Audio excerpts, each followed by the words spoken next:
Alright, back on her here. I got everything down there, all ground and polished as much as I can there.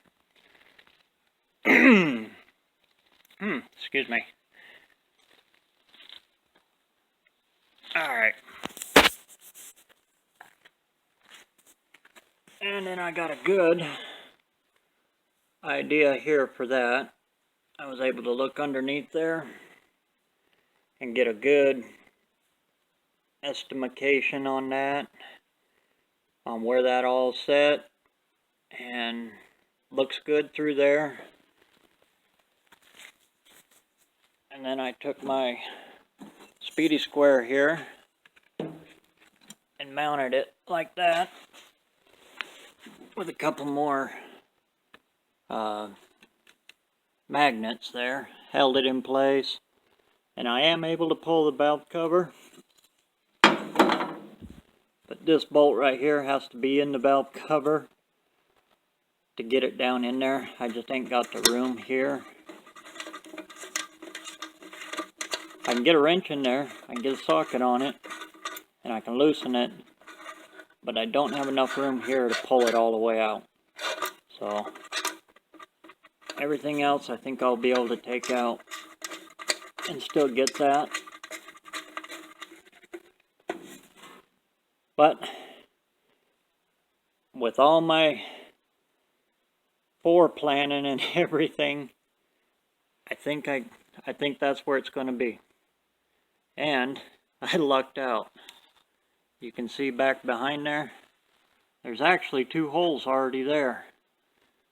They're just little 1/4 inch. I got to open them up, but hit it exact. I couldn't believe it. Then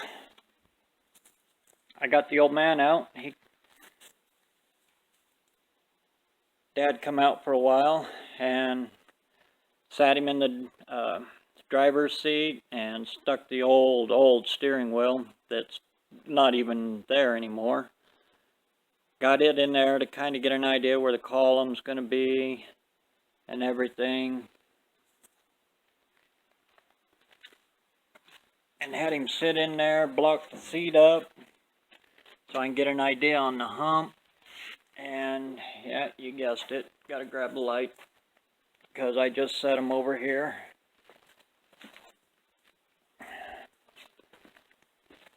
If I wouldn't have called this build our 4-hour build, I would have called it grab a light, dummy. And you can see my custom brake right there. Yeah,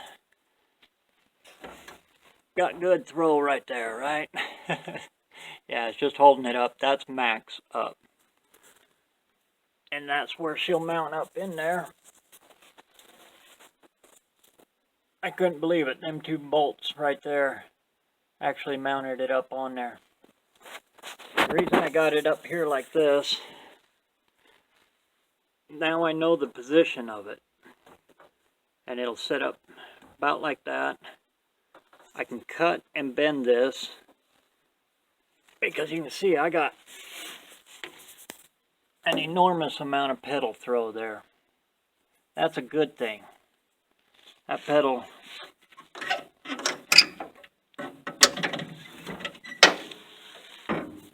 has got that much room. And I know they don't have that much. I believe it was 6 inches of throw is what it was on the Jeep. Anyway, the reason I max it out like this and get my max out here, now I know that I can cut this pedal, I can extend it, I can bend it a little bit. I want it as true as I can possibly get it. And I'm still, you can see there's where the steering column's going to mount. Look straight down there, right close in there somewhere. That's where the column's going to come through. This here is going to be the start of my hump. My throttle pedal is going to be right here. And even with these big clodhopper boots I got on, I got plenty of clearance here for the throttle pedal that's still going to be in the flat area away from the hump roll here. So when you mash all the way down on the gas, you can, when I set it, for real, the pedal will be about like that. So you'll have a good 6 inches there or so of 6 to 8 inches of throw on the pedal. Plenty of room on the throttle pedal, and they'll be pretty close to each other. So when you're driving down the road and you got your foot on the gas, you can just one foot jump over and hit the brake. But I know with that amount of throw in the pedal, I got lots of room that I can cut, adjust, extend, and play with that pedal now. And you can see when it was on the Jeep, it's actually not straight. It actually bends over to this side a little. So if I take that and make her straight to the throw of the plunger there, the pedal's not going to try to walk on me if I have to move it a little bit over or anything like that. Because up front,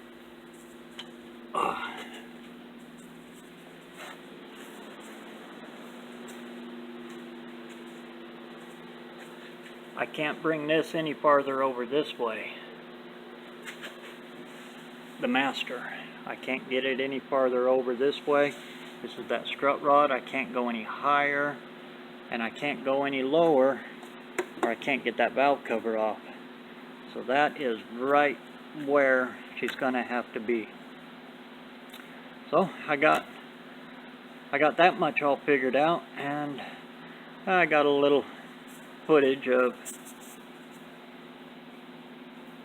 two crazy old men working on a crazy old car. I'll add that in. Dad'll enjoy that, I'm sure. He got to get in it and make some motorboat noises. But I did get 4 hours on it.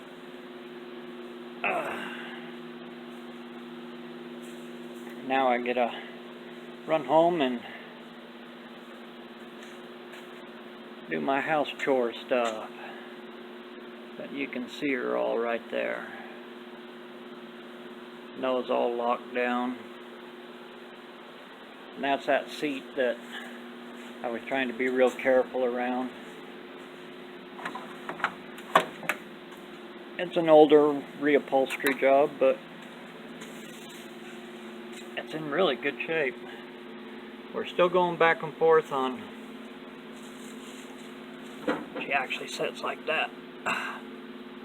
Right now I got it set in the roller adjusters back here, and they're just about to come out. That's as far back as that seat can possibly go.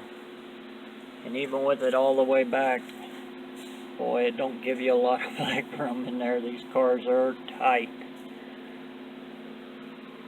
But we got a bunch of plan time in it. I'm not sure about that brake switch. Looking at it here, again, one of the reasons I'm doing this now. I didn't notice that before, but when I squat down here on the passenger side, I can see plastic and 1990s, 80s plastic right there. I don't like that. So that I am gonna cut that and move it up some. Try to hide that. That don't look right. I'm glad I videoed this, because that tells me I gotta fix that. That's gonna eat at me. I don't want none of that in this car. The brake pad that's on there, I might do something different with that, even if I have to cut a design in it or something to make it look something. I don't know. That's a matter of personal preference, but I don't like that kind of stuff in these old cars. I like them to look like they're supposed to look.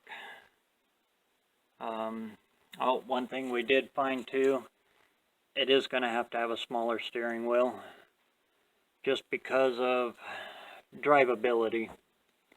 I know that they were drivable before with the bigger, and I can't use the big wheel anyway.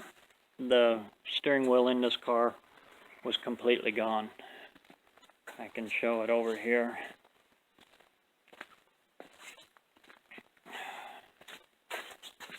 That's all that was left of it. A little tiny bit of Bakelite left.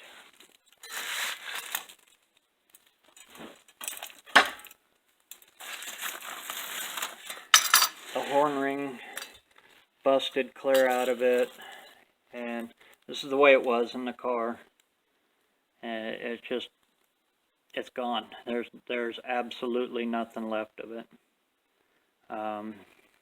which is really, really weird, because that knob, that headlight knob, is actually in a really good shape.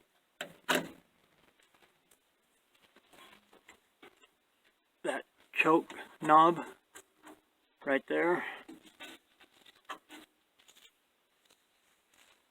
or is that heater? No, that's choke, is in good shape. The cowl vent, good shape. Whatever that was, I'm not sure. Dimmer. So yep, that's the dimmer to dim the dash lights. Good shape. This stuff is all made out of the same stuff that steering wheel was made out of. That all lasted. The steering wheel didn't. That's crazy. Another amazing thing, I can't get it open right now, but the jockey box is in good shape. The cardboard in it. Usually those are packed full of mouse. Nothing. I can't believe it.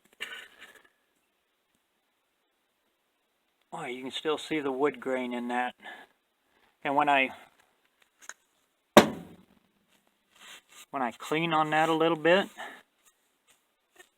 it's almost a metallic brown almost on the dash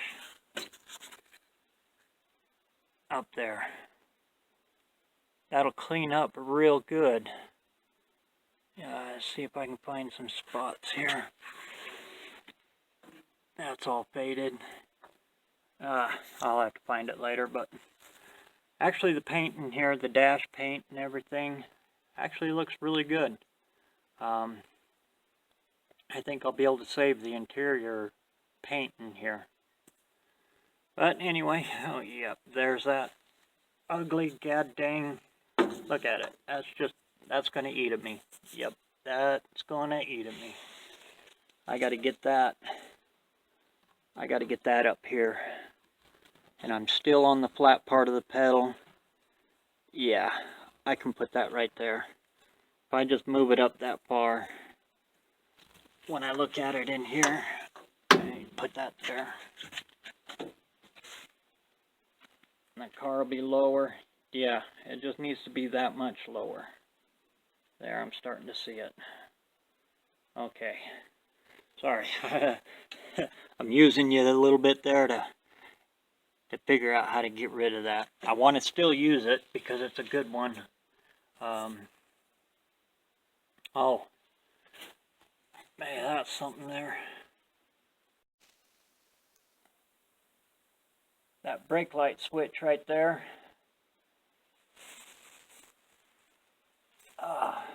And that kind of works. Kind of playing with the camera here to kind of learn it a little bit. The reason I'm looking to try to reuse the plunger style brake light switch instead of the pressure switches that you put into the brake, so when it senses brake pressure, it lights your brakes up. On a pressure switch, found this out, you have to push on the brake. And if you got power brakes, you don't always push on the brake. You're coming up to a stoplight and you ease into the brake, so you just slowly come to a stop. Your brake lights aren't working. You have to push on the brake to get it to pop and light your brake lights. That was something we learned kind of the hard way. The truck out, the 51, we had to do some adjustment because the brake lights won't light unless when you come to a stop they'll light, but it doesn't warn people that you're coming to a stop because of that power brake working too good. But you can see here, before I got the Sedan,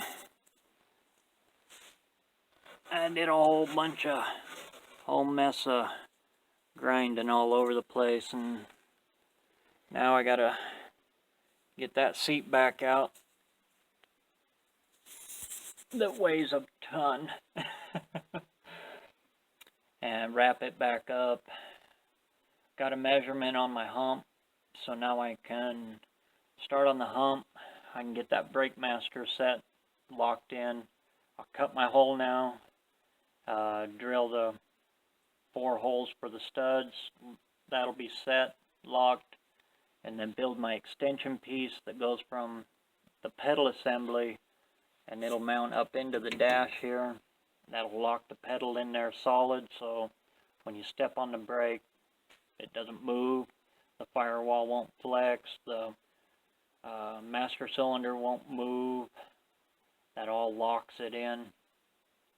And if I need, I can run some strut bars up to it to really lock it in.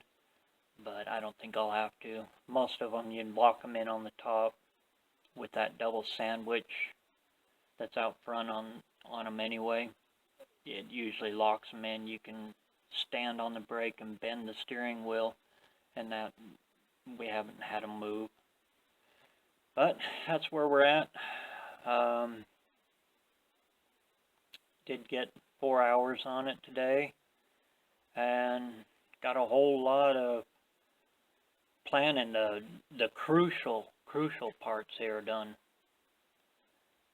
Planning parts, you know, I know right where that has to go now, and I know right where that pedal is going to be. So I'm gonna wrap it up, go home, feed the horse, and get the house stuff done, and get back on this tomorrow.